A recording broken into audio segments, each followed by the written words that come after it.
பெரியோர்களே, நம்முடைய இளம் தலைவர்களுடைய வரவேற்பை அவர்கள் ஏற்றுக்கொள்கிறார்கள். உங்களுடைய வரவேற்பை அவர்கள் ஏற்றுக்கொள்கிறார்கள். இப்பொழுது ஒரு சில வார்த்தைகள் உங்களிடையே அவர்கள் உரையாற்றுவார்கள். அமைதியாக கேட்டோம்.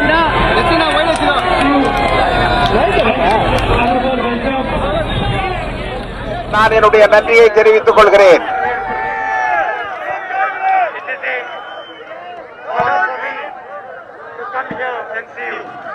இது எனக்கு மிகவும் மகிழ்ச்சி அளிக்கிறது. நீங்கள் இங்கே வந்து என்னை சந்திப்பதற்காக நான் மிகவும் மகிழ்ச்சி அடைகிறேன்.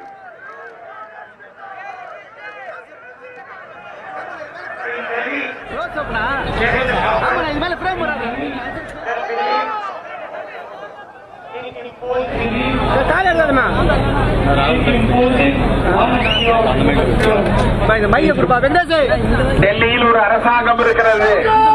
அது வந்து ஒரே கலாச்சாரம், ஒரே நாடு என்கின்ற ஒரே நடைமுறை என்கின்ற பாதையை நோக்கி சென்று கொண்டிருக்கிறது.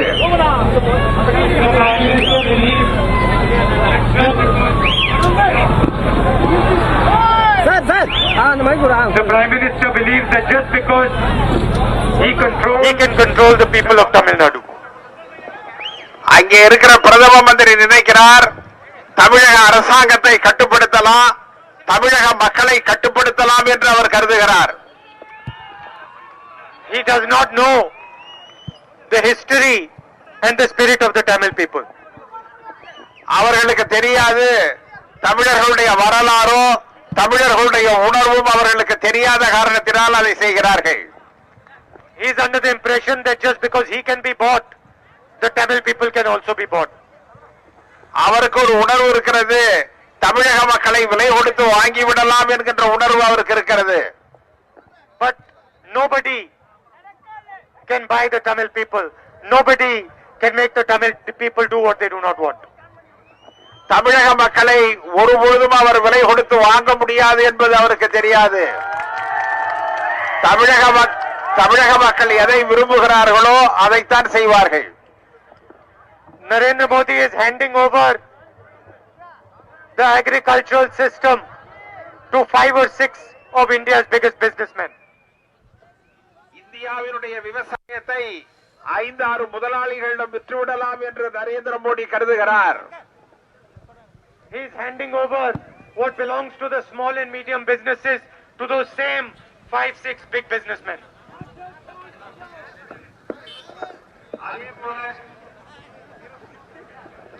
அதேபோல சிறு தொழில்களையும் 5-6 முதலாளிகளிடம் கொடுத்து விடலாம் என்று அவர் கருதுகிறார். You know my family's relationship with the people of Tamil Nadu. உங்களுக்கு தெரியும் எங்களுடைய குடும்பத்தினுடைய ஈடுபாடு தமிழர்களிடம் எப்படி இருக்கிறது என்பது உங்களுக்கு தெரியும். I am proud to say that I do not have a political relationship, I have a family relationship. நான் ஒன்றை தெரிவிக்க விரும்புகிறேன். அரசியல் ரீதியான உறவை விட ஒரு குடும்ப ரீதியான உறவே எனக்கும் உங்களுக்கும் இருக்கிறது. And you know the love and affection between Indira Gandhi ji, Rajiv Gandhi ji and my family and the people of Tamil Nadu. உங்களுக்கு தெரியும் தமிழகத்தோடு என்னுடைய பாட்டிக்கும் என்னுடைய தந்தையாருக்கும் இருந்த உறவு உங்களுக்கு தெரியும். And this relationship is a relationship based on love and respect. இந்த உறவு என்பது அன்பின் அடிப்படையிலும் மரியாதையின் அடிப்படையிலும் ஏற்பட்டது என்பது உங்களுக்கு நன்றாக தெரியும். So I have come here to help get a government that truly believes in improving the lives of the poor people of Tamil Nadu. The lives of the poor people of Tamil Nadu. வாழ்க்கை தரத்தை உயர்த்துவதற்கான ஒரு அரசை கொண்டு வர விரும்புகிறோம். Helps improve the lives of the farmers who are starving today. Helps improve the lives of the small and medium businessmen, of the laborers. வாழ்க்கையை உயர்த்துவதற்காகவும் சிறு தொழில் குறுந்தொழில் விவசாயிகளுடைய வாழ்வாதாரத்தை உயர்த்துவதற்காகவோ நாம் பாடுபடுகிறோம். And I am confident that together we will improve the situation in Tamil Nadu and once again return Tamil Nadu to its preeminent position. தமிழகத்தினுடைய நிலையை உயர்த்துவதற்காக நாம் உறுதி கொண்டுள்ளோம். முன்பு எப்படி தமிழகம் சிறந்து விளங்கியதோ அதே போன்ற ஒரு நிலையை மீண்டும் கொண்டு வர நாம் முயற்சிக்கிறோம். I feel disturbed when I see that youngsters in Tamil Nadu are struggling to find a job. எனக்கு தெரியும் தமிழகத்தில் இளைஞர்கள் வேலை வாய்ப்பை பெறுவதற்காக முயற்சிக்கிறார்கள் என்பது எனக்கு தெரியும். Today I spoke to the small and medium businesses and they mentioned to me and they asked me why the government in Delhi only acts in the interest of the biggest businessmen. நான் இன்றைக்கு சிறு குறு தொழில்கள் செய்வோரோடு கலந்து பேசினேன். அவர்கள் என்னிடம் ஒன்றை கேட்டார்கள், ஏன் மத்தியில் இருக்கிற அரசாங்கம் தொழிலாளிகளை ஊக்குவிப்பதற்காக செயல்படுகிறது என்று கேட்டார்கள். They asked me why GST is designed in such a way that it harms the weakest, the poorest and the small and medium businesses. எதற்காக அவர்கள் ஜிஎஸ்டியை இதை போல கட்டமைத்திருக்கிறார்கள்? ஜிஎஸ்டி குழப்பமான வரி விகிதத்தால் ஏழைகள், சாதாரண தொழிலாளர்கள், சிறு குறு தொழில்கள் செய்வர்கள் பாதிக்கப்பட்டிருக்கிறார்கள் என்பதை அவர்கள் என்னிடம் எடுத்துச் சொன்னார்கள். So these are the things that we are committing to changing. இதை போன்ற செயல்பாடுகளை மாற்றுவதற்காக நாம் இங்கே வந்திருக்கிறோம். But most important from me you can expect a honest and respectful relationship. நான் உங்களிடம் ஒன்றை சொல்லுகிறேன். உங்களிடையே உண்மையாகவும் மரியாதையாகவும் சிறப்பானதுமான ஒரு உறவை நான் ஏற்படுத்திக் கொள்ள விரும்புகிறேன் என்பது உங்களுக்கு தெரியும். You know that I am not going to come here and tell you lies and untruths. உங்களுக்கு தெரியும், நான் உங்களிடையே பொய்யுரை சொல்வதற்காக வரவில்லை, உங்களிடையே உண்மையை சொல்வதற்காக நான் வந்து கொண்டிருக்கிறேன். That I leave to the Prime Minister of India. நான் அதை பிரைம் மினிஸ்டர் அவர்களிடமே விட்டுவிட விரும்புகிறேன். தலைவர் ராகுல் காந்தி அவர்கள் திருப்பூரில் இப்பொழுது உரையாற்ற இருக்கிறார். உங்களுடைய நெஞ்சங்களை கவர, உள்ளங்களை கவர அவர்கள் வந்திருக்கிறார்கள். இப்பொழுது தலைவர் அவர்கள் உரையாற்றுவார்கள். Thank you for this affectionate welcome today. உங்களுடைய அன்பான வரவேற்பிற்காக நான் நன்றி சொல்ல கடமைப்பட்டிருக்கிறேன். And thank you especially for all the young people who've come here to listen to me. குறிப்பாக ஏராளமான இளைஞர்கள் இங்கே வந்திருக்கிறீர்கள். அதற்காக உங்களுக்கு நான் நன்றி சொல்கிறேன். It makes me happy to see that you're here because you are the future of Tamil Nadu.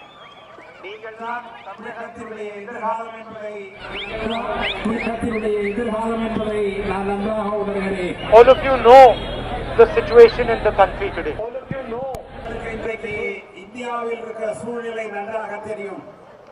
An economy that used to be among the fastest growing in the world has been condemned and pretty much destroyed. Economy which was one of the fastest growing in the world has been destroyed.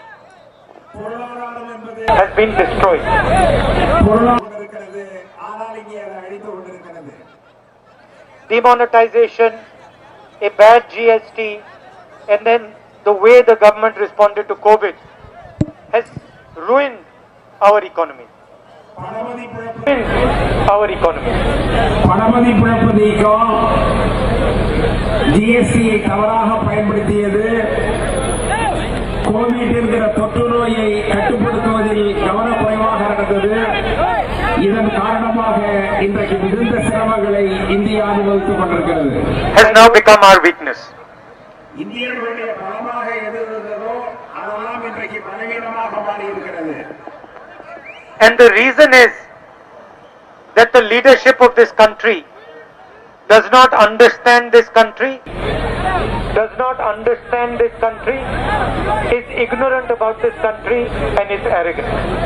அதற்கு காரணம் இன்றைக்கு இந்த நாட்டை ஆளுபவர்களுக்கு இந்தியாவினுடைய நிலைமையை புரிந்து கொள்ள அவர்கள் தயாராக இல்லை. அதனால் ஏற்பட்ட பாதிப்புதான் இவைகள். If there is anything that our religion, our history, our culture teaches us, it is the importance of humility. நம்முடைய நமக்கு கற்பித்திருக்கிறதோ அதை அவர்கள் உணரவில்லை, அதை அவர்கள் பின்பற்றுகிறார்கள். It is respecting other people. நம்முடைய கலாச்சாரம் என்பது மற்றவர்களுக்கு மரியாதை செலுத்துவதுதான். And these are the things that Tamil culture and Tamil history values. இவைகள்தான் தமிழகத்தினுடைய கலாச்சாரம், தமிழகத்தினுடைய வரலாறு, தமிழகத்தினுடைய சிறப்பு என்பதாகும். The Prime Minister believes that one idea, one language, one history should be imposed on India. பிரதம மந்திரியை பொறுத்தவரை ஒரே மொழி, ஒரே கலாச்சாரம், ஒரே நடைமுறை என்பதை இந்தியாவில் பொறுத்த முயற்சிக்கிறார். He thinks just because he can blackmail the government of Tamil Nadu, he can control the people of Tamil Nadu. அவர் நம்புகிறார் தமிழக அரசை பயமுறுத்துவதைப் போல, தமிழக அரசை தன்னுடைய கைக்குள் வைத்திருப்பதைப் போல தமிழக மக்களையும் நடத்தலாம் என்று அவர் கருதுகிறார். He has obviously not read the history of Tamil Nadu.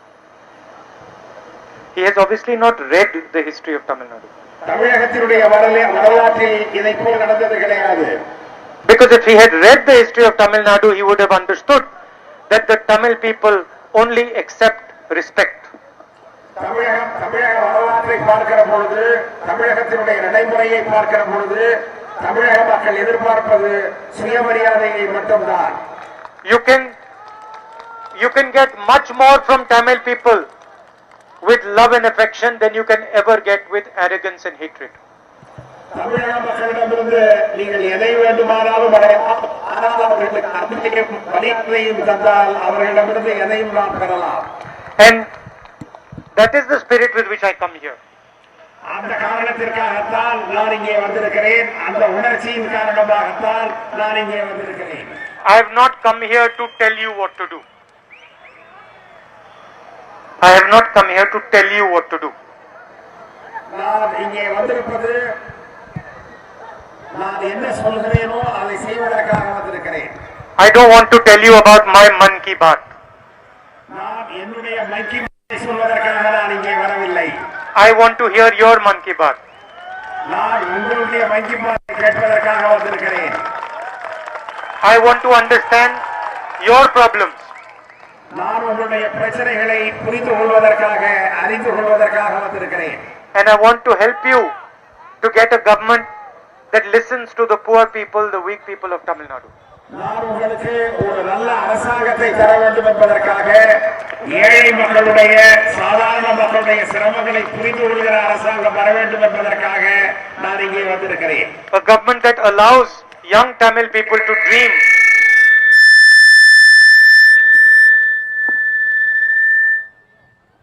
A government that allows young Tamil people to dream of a great future. தமிழக மக்களுடைய, தமிழக இளைஞர்களுடைய பிரகாசமான எதிர்காலத்தை தருவதற்கான ஒரு அரசாங்கத்தை அமைக்க வேண்டும் என்பதற்காக நான் வந்திருக்கிறேன். You know my relationship with the Tamil people. உங்களுக்கு தெரியும் என்னுடைய உறவு தமிழக மக்களிடம் எத்தகைய உறவு என்பது உங்களுக்கு தெரியும். It is not a political relationship. இது வெறும் அரசியல் ரீதியான உறவு மட்டுமல்ல. It is a family relationship.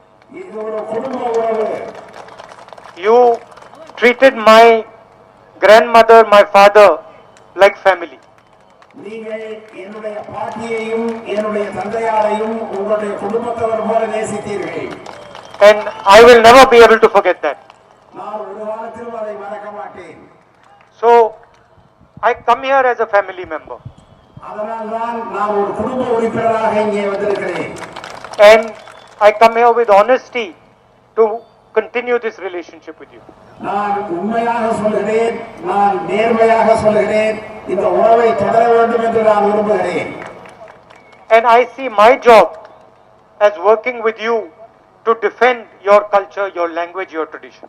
என்னுடைய கடமை என்பது உங்களுடைய கலாச்சாரத்தை, உங்களுடைய நாகரிகத்தை காப்பாற்றுவதாக, பாதுகாப்பதாக இருக்கும் என்று நான் உங்களுக்கு உறுதியளிக்கிறேன். I am confident that in the coming election we will form a new government. நான் உறுதியாக நம்புகிறேன், வருகின்ற தேர்தலில் ஒரு புதிய அரசாங்கத்தை நாம் அமைப்போம். That will look after the interests of the weak and the poor in Tamil Nadu. அந்த அரசாங்கம் தமிழகத்தில் இருக்கிற ஏழை மக்கள், எளிய மக்களுடைய தேவைகளை பூர்த்தி செய்வதாக இருக்கும். And I'd like to thank all of you for coming here today and listening to me. நீங்கள் அனைவரும் இங்கே வந்து என்னுடைய உரையை கேட்டமைக்காக உங்களுக்கு நன்றி சொல்ல கடமைப்பட்டிருக்கிறேன். Thank you. Nandi. நன்றி, நன்றி.